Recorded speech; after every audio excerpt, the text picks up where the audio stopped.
Welcome to the Ben Poulin podcast called Now for Someone Completely Interesting. Ben is normally your host. My name is Kurt Price. I've been a friend of Ben's for, about a month now, and very excited to be able to work with him again. No, we met when we went to Nate in 1998, I believe. So Ben asked me to interview him because he's like, there's no one more interesting than myself.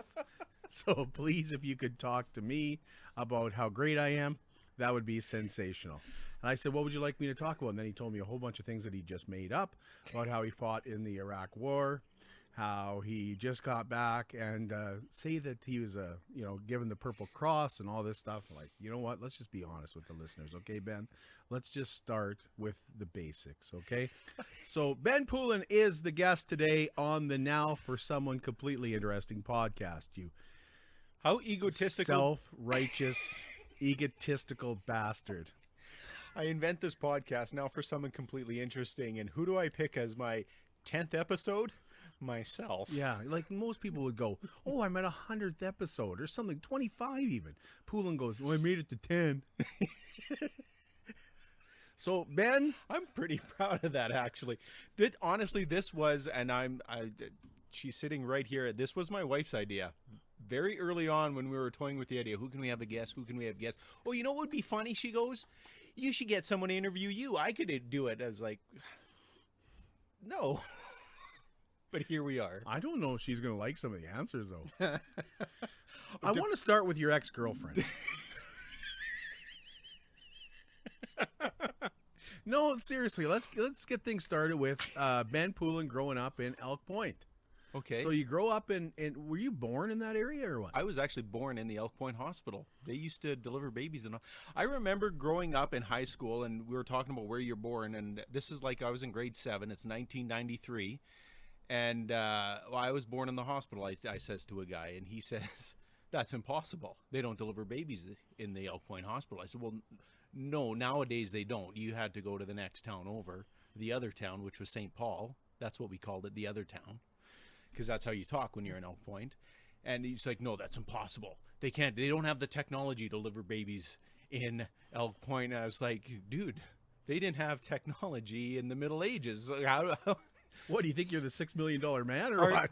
We can build him. Our grandparents were born in barns. Of course I was born. So I was born in the Elk Point Hospital. How many brothers and sisters? 3 sisters, 1 brother, I think.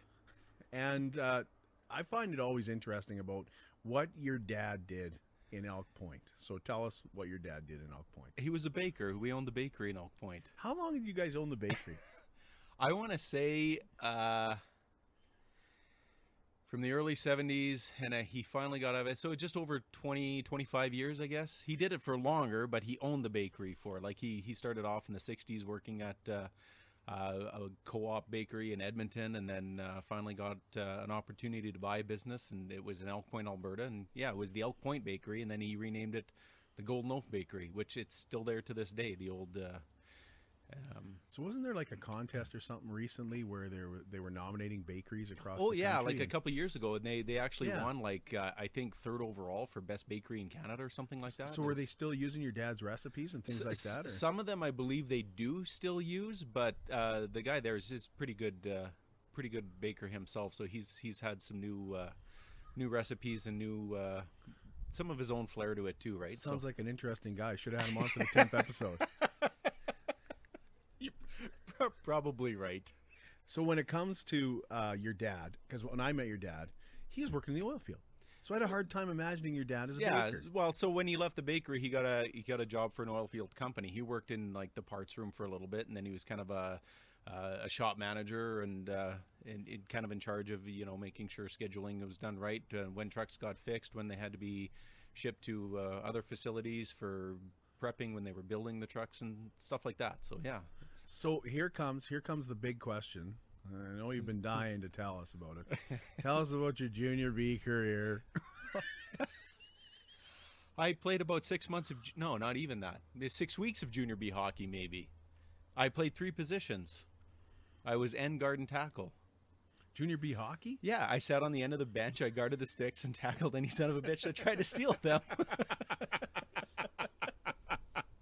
But you guys won some championships. Not in junior B, no. Where did you win your championships minor hockey. at? Well, we won provincial championships when I was All I heard when I met you was about provincial in championships. Bantams and Oak Point. And, Like you guys were like the Edmonton Oilers. well, yeah. Yeah. You were better than the Oilers. And you were on at the the bench. time. At the time, we probably were. The Oilers had some pretty lean years in the 90s. You know, when we won provincials in Bantams, I was on the bench on that game. I played a couple of the games in the qualifying in the tournament, but then in the finals, I watched. And then my last year of hockey, I played. You should clarify your goaltender. Yeah, sometimes a good one. In my last year of minor hockey, I was in midgets in a little town called Mallaig, Alberta. And we hosted that year, and we won provincials, and I was playing in the finals for that game. Spent a week in Mallaig one day. Tell us, okay, that's hockey, okay? Okay. That's hockey. Okay, now you decided to go into radio when you graduated from high school. Yeah. Okay? Tell us why radio. Well, because I wasn't good enough to play hockey professionally, so I decided, well, the way I'm gonna get my name in the NHL would be, I'm going to do like play-by-play or something like that, or get in as a sportscaster somewhere. So I actually, through my high school guidance counselor, he kind of directed me how to, get my paperwork in order so that I could get into the program at NAIT, and lined it up like that. And then I got into the program, and we actually was doing a NAIT Ooks game with you, and I realized play-by-play is really hard to do. And I had more fun doing like the on-air stuff. Yeah, like as a morning host or something like that. So you're not the only person in your family to go into radio. So I thought you were following in someone's footsteps. That's yeah. My sister went through the same program before me, and she was already working in radio when I was going through. But it was my idea, and she stole it. I would be very clear on that. She didn't know what she wanted to do, and I was like in grade 10 at the time. I was like, I'm going to be on the radio, and she's like, no, that's what I'm going to do. So she was 2 years older than you were? 2 or 3 years old or something like that. Yeah, I can't remember. Yeah, she was working in radio when we were working. She was. Yeah. Well, that was we talked about it when I did the podcast with you. We had that one instructor, Ron Dirt, our news instructor. He was a very serious demeanor, like he was like Mr. Newscaster. Great guy. And the very first time we encountered him, he's like going through the list of names to see who's here or who's here. He calls my name, and I said, yeah, present. And he goes, are you Melissa's brother? And I was, yeah. And he walks up, and he's got this yellow Duotang book or whatever you want to call it, like a notebook. She never picked this up. Can you give that back to her? I thought I was in trouble because he just like, there's no smile. There's nothing warm about this human being walking towards me. And this is my first encounter, my first day in the class. And I get singled out for no reason other than my sister forgot a 5-cent folder. So radio changes your life. Yeah. Not because you were any good at it. Let's clarify. But you meet your wife through radio. Yeah, that's true. Yeah. So her roommate and one of her close friends at the time, he was in the same program, but on the TV side of it. So at end of the first semester mixer, we went for, the usual drinks and whatnot. And that's how we met. We met her at the same time. Yeah, you and I met Monique at the same time. The reason she remembered me is because I had my name on my jacket. I was wearing my old hockey jacket. You know, the one we got for winning provincials and bantams? Do we got to go back in time? Back in time? That was my pickup line. You'll remember me. My name's on my sleeve. So tell us more about you and Monique. Where do you want to start? Well, this was okay. So here's me, a 19-year-old kid, meeting a classy, sophisticated working girl who's 5 years older than me. Was that the waitress that night, or no? That's Monique. I'm just kidding. So you meet her. She's so 5 yeah, years older. we got along really good that night and exchanged numbers at the end of the evening. And she was only supposed to come out for a few minutes, and because she had to work the next day. Because she wasn't in. This is a Wednesday night in the middle of the week, and she stayed out till 3 a.m. because of me.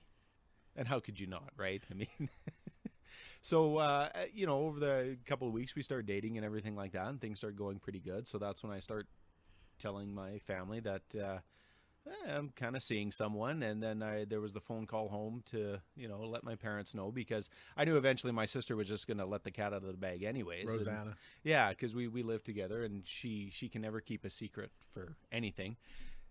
So I get on the phone with my mom, and she's asking, well, who's this girl? And you get a little bit of background, and then the age gap comes into play. And she said something like, what the heck does a 24-year-old want with you? You're only 19. I said, I don't know, but I'm going to find out. So you guys were married in Kimberley, BC. That's right. Yeah, one of the most memorable weddings anybody's ever been That was to. because of you, though. You were the MC at that wedding, and there was a lot. You guys walked in as Austin Powers. There were incredible gifts that you guys. It was a really memorable. Oh yeah, and then night. there was her cousin did the John Travolta. There was your mom and Monique's mom. Yes, singing Kenny Rogers. Well, so there's the story behind that, and I don't. Yeah, you called her mom and my mom, and they didn't know you were recording them telling That's right. stories. Yeah. And I know it's the one story my mom always loved to tell. My mom's been gone for 4 years, so. There used to be a drive-in movie theater by St. Paul. And we went and saw, it was a movie called Six Pack with Kenny Rogers.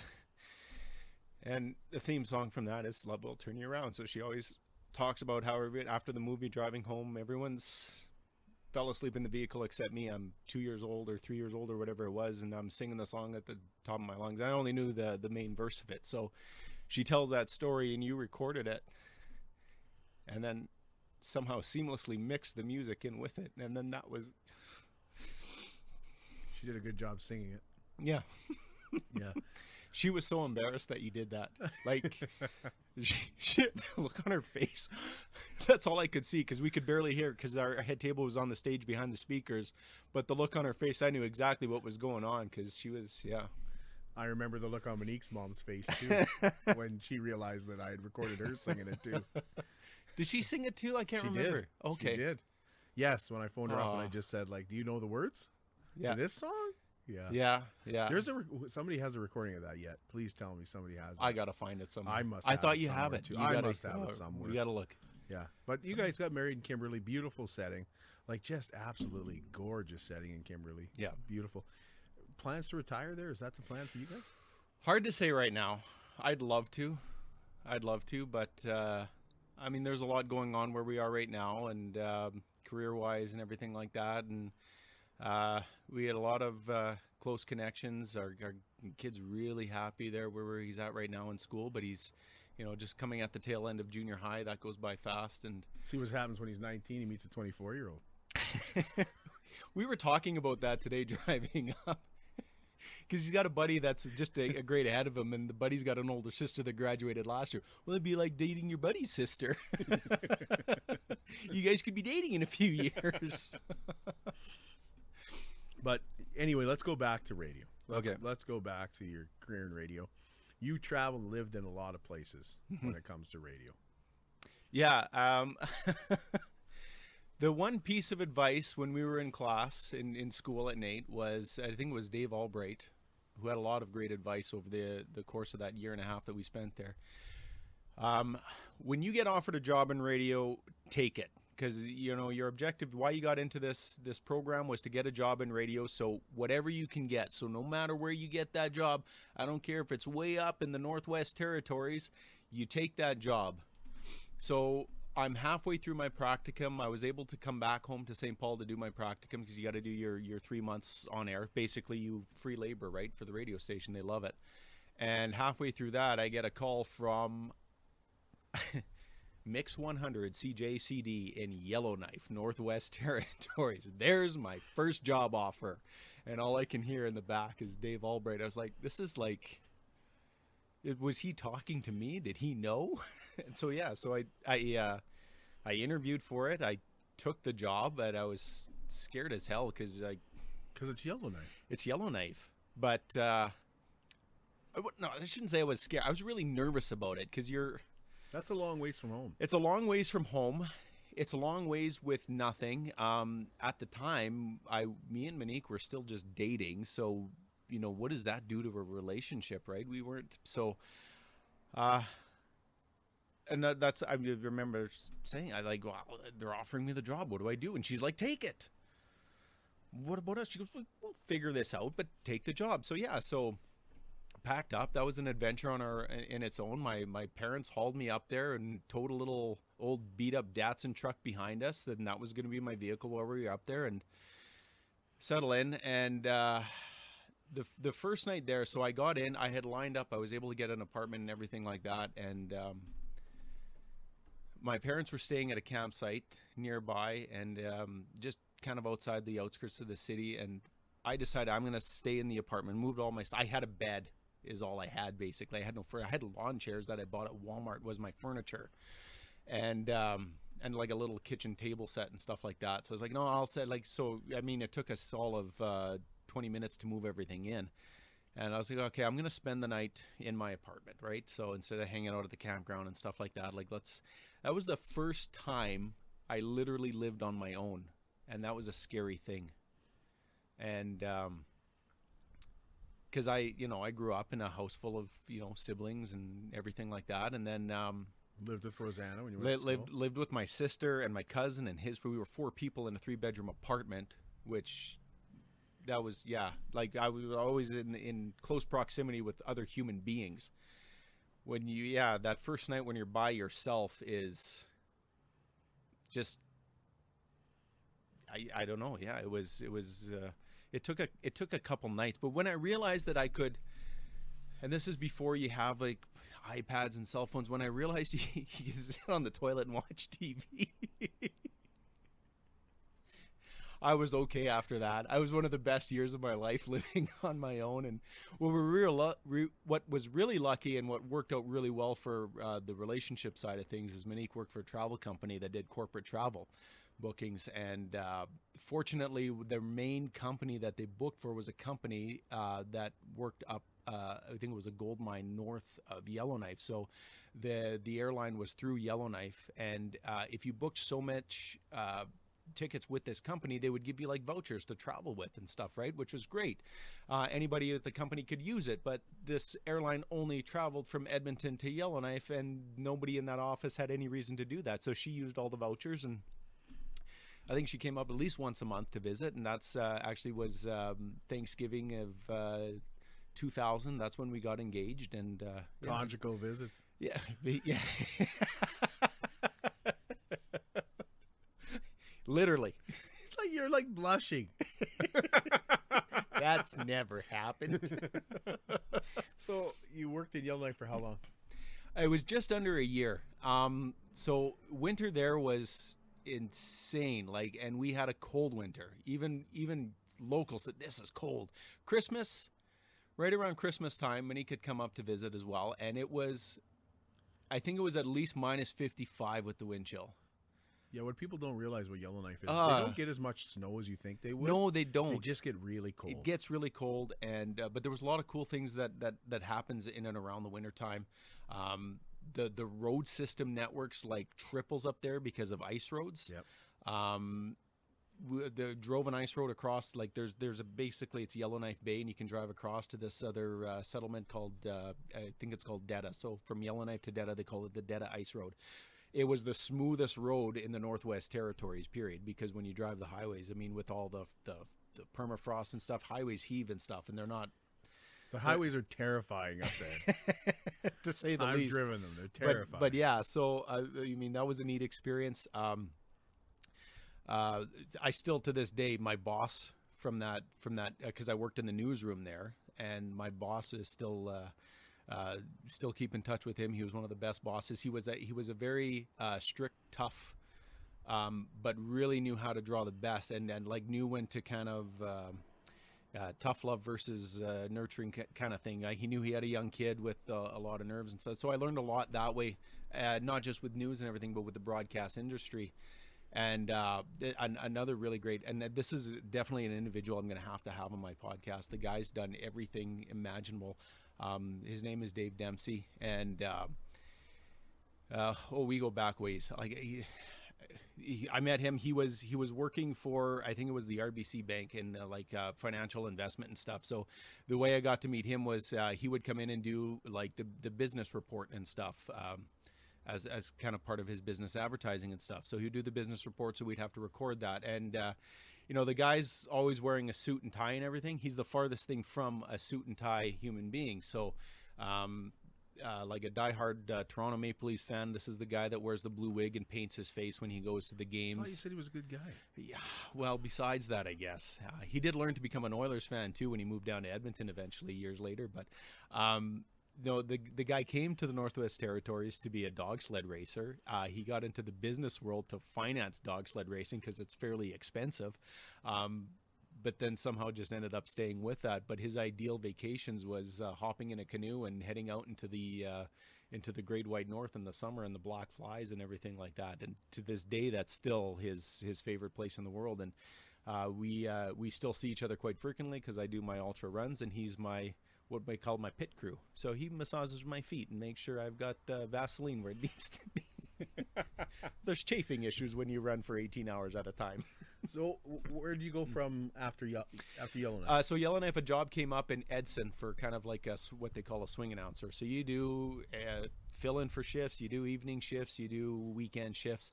And that's kind of where I really found my real passion in the radio business, because that's where I wanted to be the on-air guy, the host and everything like that, and work my way up to being like a morning show guy. So I spent a year in Edson doing that, and then an opening came up because the stations had basically two studio locations. There was the main was in Edson, and then there was kind of a satellite studio out in Hinton, which where they broadcast the midday show from. So the midday guy had resigned. He went on to become a teacher, and so I applied for his job and got it. So they hired within, which was great, and moved to Hinton. Spent 5 years there. Loved Hinton. Oh, What the scenery like is just unbelievable. that, and that's Well, you're right on the doorstep of the mountains. We had a little condo kind of.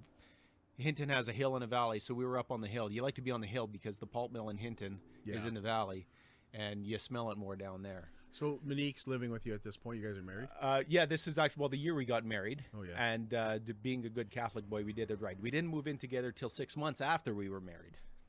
She still had her job in Edmonton, and she wanted to hit I think it was like a 5-year mark or something. And so I was living in Hinton for about 4 or 5 months before she moved in with me. She just wanted to make sure she made the right decision by marrying me. So what comes to mind when you think about your time in Hinton? 5 years. That's a good that's a good chunk of years in radio. It is. So that's where I kind of got my passion for doing, like I talked about, this ultra distance running that I like to do. So up in Grand Cache, they have the Canadian Death Race. So I got to experience that as part of my job with the radio station to do coverage with it. And then I said, I got to try this. Like, this is insane. These people are running obscene amounts of kilometers through the bush. So I ran that a couple times as a relay race. So you'd run like a 20-kilometer leg. Death race, yeah. So look it up. It's amazing. And it's an amazing. Grand Cache was an amazing place too. If I could have ever lived there, I'd move there in a heartbeat if I could. If a career opportunity opened up, or it's like Banff and Jasper without all the busyness of it. It's a very quiet, like right on the mountains. But Hinton, played a lot of hockey there. Never won any championships, but again, I played about 5 years of senior hockey, and again took my usual 3 positions on the team, end, guard, and tackle. And but the great people that I played hockey with, that's how I made a lot of my friends in Hinton. But then there was a lot of other avenues, like just some of the neighbors we got to know. I got involved with Toastmasters so that I could learn to talk gooder, and it mostly worked. But we met great people through that to this day that we're go on holidays with and spend some camping trips with, and just the people were, every town I lived in, the people were great. So then you come home. Yeah, so I wanted to move up in radio, and I felt the opportunity. So a morning show position opened up in St. Paul, that was always my goal. You want to be on top, like big city morning show. That's where the money's at, right? But yeah. I knew that really wasn't going to be really where my strength was. But I knew I could be a really good small town radio guy, and I like the idea of it. Like, is it hard for you to kind of admit that? Like, is it hard for you to think to yourself, like, well, I kind of started to realize not really, because it wasn't about. You have that idea like, oh, I can be a big fish in a small pond, but it was more like, no, I just like that you're just a regular guy with a regular job that happened that people just have a lot of access to. Small town famous? I don't even know if it was really small. It's not like I get recognized or anything like that. I mean, I was just another guy, like, you know, playing beer league hockey, and I played some slow pitch and stuff like that. But it was just, I don't know. It's just a good way to connect with people, and I think that's kind of what's drawn me to come back to do these podcasts. Is like that's how you get to know people too, right? It was just everyday friends that you'd bring on the air with you to talk about whatever event they were involved with to promote with the communities and stuff. And I just like that. And I like going to the event. You always knew what was going on in radio because everything comes through the radio station. So we always had something to do. Well, we got to check this out. Some guy came and talked about it on the radio. This is going to be an awesome thing, right? So we did everything through the years. And that goes back to every town we were in. So, you know, from the years I spent like in Edson and Hinton, there was a little bit more notoriety because I wasn't from there. So going back to St. Paul, being a local person, everybody knew me anyways. But people got to know me in these other communities because of the radio station, which was great. But then once they get to know you, you're just part of the community. And I always liked that idea. So to stay in a small market, man, if you could make a decent living at it, I would have done it forever. So when did Kurt come along? He came along in 2007. Kurt is our son. He's 14 now. So yeah. Were you in St. Paul? We were in Hinton. You're still in Hinton? We were in Hinton. It was our last year in Hinton, actually. Okay. So it was he was 6 months when we moved to St. Paul. So part of it was too, you wanted to be close to family. We kind of had to pick. So, we didn't have to pick, but it was a good opportunity. It was a market I was interested in. And it was just lucky that it was like basically my hometown market that I was able to come back and do what I wanted to do there. But, after 2 years, it just, you always think, well, someday they're going to realize that we should really pay these people a decent wage, and when the kid stocking shelves at Canadian Tire is making more money than you, and you went to school for this profession, and I know it's a small market, I get it, right? But I mean, when your peak salary after 10 years in the business and you're making 30 grand a year, you really got to rethink what you're doing, right? So that's where the decision came. Like I had to find something else to do. I couldn't do that. So you went and sold cars. Yeah, and that's what I'm doing today. So yeah, and it's been great. It's a lot of the same thing. You're interacting with people. You get to you basically interview people. What kind of car do you want? Why do you need this? To try to find that. Yeah. But you really get to know. There's been a lot of interesting people that I've come across with that. Some people I've even brought onto my podcast, former customers. So, but you also spent a little time working in the oil field. Yeah. Yeah, you went I did. Sorry. I have to say, I always thought that was kind of crazy. I was like, Ben's working in the oil field? So there was a little bit of friction, I guess you could say, with the management at the dealership at the time. And I just it wasn't mentally healthy. So yeah, so I took a hiatus. I went and ran a pressure truck for Extreme Oilfield, which again, that company's done so much for that community, and should be recognized all the time. Not just as an employer, but as sponsoring everything under the sun. And they were great to work for. The work sucks. It sucks being out in the oil patch. The hours suck. The work sucks. It's dirty.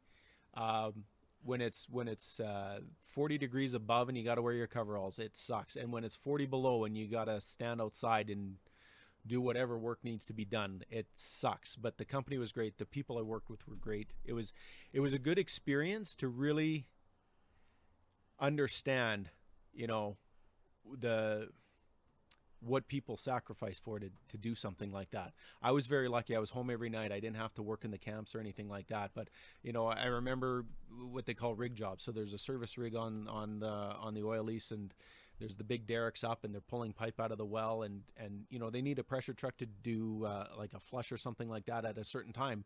They need you on location because when they need you, they need it now. But really, you only have about 15 minutes of work when all is done, but you'll sit there for 4 hours and you're watching this guy 30 feet in the air in minus 40 with 30 kilometer an hour winds for hours at a time, pulling pipe out of the ground and setting it into the thing. Like, man, like, no wonder these guys like to play hard when they have their time off and spend money on they're earning every cent out there, and holy crap, man, we need to give them a little bit more respect than, calling them the dirty oil money or whatever like that. Like it just Doesn't it drive you nuts when people talk about that and they say stuff like, "Oh yeah, those I could go on. uneducated people." Yeah, you know and, what, I didn't even finish high school. I and could go stuff on, like but I that. mean, and it drives me nuts. and it it- really does, because these people earn, like you said, and it's earn not their even money. that uneducated, man. I know people that were qualified dentists working in the oil patch because they just they just wanted something a little bit more simple and straightforward. But you could go on for and I never wanted this podcast to be anything political and everything like that. Yeah. But I just thought that experience for me to be out there working with these people,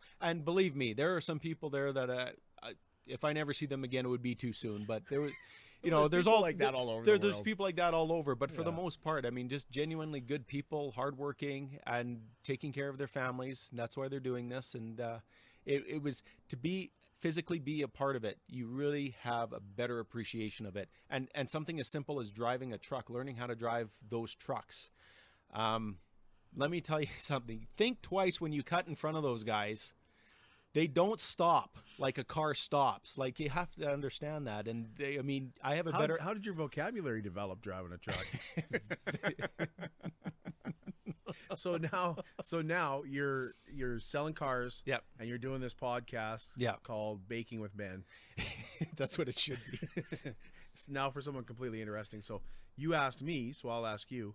How did you get to this point? What is the point where you got to this point where you're doing your podcast, selling cars, and you're really obviously you're really happy at home? Do you mean doing the podcast itself, or just the point here in life? You are, like today. What brought you today? How did you get to where you are today? My Jeep Grand Cherokee. I can sell you one. That's if I'd have given you that answer, you might not be able to sell me one, 'cause you might not have one on the lot, by the way. Yeah. Product availability is an issue. No, for me, I want it to come full circle. The radio industry that I worked in, terrestrial radio, conventional radio, is basically become a corporate wasteland. I don't know how else. They've ruined it. Corporations, these big conglomerate companies have ruined it. They've axed all the jobs. Firsthand. They've taken it out of it. So we have this great avenue now with the internet and everything like that, and the world of podcasts. You can listen to anything, any subject you want. It's terrific. So I just wanted to get back into that mode, and I needed an idea. And the one thing that I always loved about radio was when a person would come into the studio and do an interview with me, but I, when I talked about it before on the first episode we did, I wanted it to be just stories about them. People would come into the studio because they have to promote their event or whatever. So you'd get to know them afterwards, right? So you'd BS for a little bit after, or down the road, and you'd learn more about them. And I thought, well, geez, it would have been more interesting to talk about them than what. I don't know if that sounds bad or not, but Than the barbecue. But people always have all these great stories, and that's what I wanted. So that's what we're here today for. And it was, and I threw the idea up to Monique, and she said, "Yeah, I think it'd be good for you." And especially the way the last year and a half went with this. I was going to ask if the pandemic had anything to do with you. It may have. I can't say for sure if it did or not, but maybe a little bit. It just didn't. I don't know. I felt I needed something, but it really gave me a good excuse to be able, because I've gotten to reconnect with a lot of people. I've gotten to meet some really great people. I know it's only been there's only been 9 guests here, but just and people I see on a regular basis, but just to interact with them in a different manner and just learn a little bit more about them, because we all have this. And I ask people all the time, and you want to come and do a podcast? And I'm not very interesting. That's not for you to decide. That's for me to decide. If I'm asking you, I mean, there's something there, and that's and that Everybody's got a story. That's what you told me when absolutely everybody does, and that's the one thing. And if I could put the call out right now, if you want to talk about yourself, by all means, come and sit down with me and record this, as long as you're comfortable with people hearing your story. Everybody has that story. I want to hear it. So get in touch with us. You can find us on Facebook at Poulin Radio, and just send us a message. Say, okay, maybe I'm interested. And if you're a little bit nervous about it, we don't have to sit down and record it right away. We can just talk about it and till you kind of feel comfortable with it. But this is how it works. I'm never been more intimidated than to sit down here like this right now to be on the other side of it. But I thought, well, if I'm going to make other people do it, maybe that's really the point. Maybe it's not my ego. Maybe it's just feel what it's like to be in the hot seat. So going to school, like even though it pays crap in radio, and you know you're going to be paid crap when you start. Yeah. Going to radio actually did, really did change your life. I kind of joked about it, it changed your life. It did, and it did. But in seriousness, here you are, you obviously love the microphone, right? Oh, yeah, intensely. Well,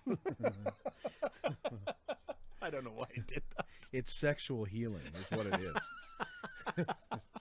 But obviously going to Nate was the huge point of your life. Yeah. That started at that point. So what would you say if somebody said to you, like, so Ben, I'm thinking about going into radio. Like, here you are, you're doing podcasts. Yeah. So obviously it wasn't, I mean, both of us are sitting here, we worked our way out of radio. Yeah.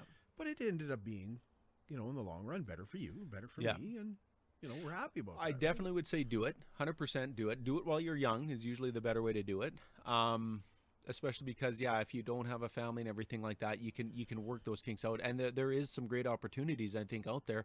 But I think there's more opportunities now. So it's not so much radio in a conventional sense, but maybe broadcasting or some sort of a media platform, because the basics are all there the same. So get into a program if you can, learn about it. The way the software works to record, to edit, all that kind of stuff. There's different avenues. I know, actually, another great guy. I'm gonna have to find him a spot on the show too. His name is. He went by the name of Dale Michaels. He was the morning guy in Edson, and he was a great mentor for me too. And he eventually got out of radio.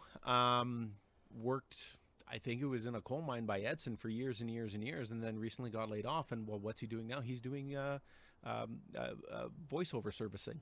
So he's kind of still back in that medium, which is, we all get drawn to it. We did it for a reason, and we wanted to do it, but for one reason or another, life doesn't always let us. But to be able for him to come back, and it's how many different nicknames did you have? Like, how many radio names did you have? I don't know. Like, Ben changed radio names. When Like, well, they talked. This would be Ben on the radio. Okay, this would be Ben at NR92. Okay, you're listening to Max Powers. No, Buck Naked. No, Ben Poulin. No. He'd always forget who he was. I'm on location down a thing, and I hear him come on. I'm Ben Poulin. I mean, Max Powers. I mean, nobody's supposed to know your real name. You're not supposed to use your real name. I'm Ben. Let's go with Ben. And then finally, one of the instructors said, you have a name that's easy to pronounce, and it's only 3 syllables. And that's like 3 syllables is a good amount of syllables for a name. The one I remember the most is Max Powers, because that's saw it on The Simpsons and came into work the next day. I'm going to be Max Powers. It's my email address too. And we all look at each other and goes, how long do you think this will last? As long as the Simpson episode lasted, I guess. Oh, those were good times. They were. It was good. It was good. There was no responsibility or nothing. There was a trip to the Palisades. Yes, that stands out. Yeah. I don't know. And it led you to this. So yeah, things aren't so bad. You seem, if I could say, you seem kind of like happier now that you're doing your podcast. Because when I used to talk to you on the phone, I get a feeling like you're kind of down. I mean, and a lot of people were down because of the pandemic. Yeah. But you just looked like you needed another purpose.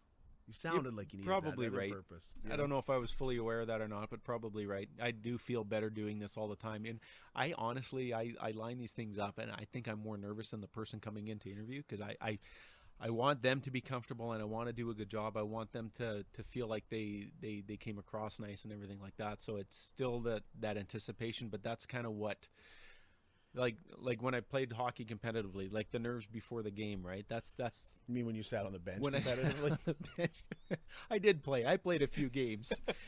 So when I did get to play, I was really nervous, because you never know when you're going to get to play again, right? But that's part of what drives your that's the fun of it. That's what makes it fun and competitive, and it motivates you.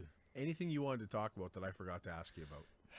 I didn't want to talk about anything, to be honest. So I'm kind of glad you didn't ask anything too hard. But no, I'm yeah. What do you mean by too hard? What were you worried about? I don't know. There's something bubbling beneath the surface here. I don't know. I just I hope that people don't think of me as being some sort of egomaniac here to be interviewed myself, and I do hope somewheres they found something interesting in this. I don't think it has anything to do with the interview. No? Okay. Can we wrap it up? We're going to wrap up Okay. now for someone completely interesting with Ben Poulin. If you would like to be on Ben Poulin's show but don't think you're interested, listen to this podcast. You'll find out you are. Thank you so much. Thanks for having me, host.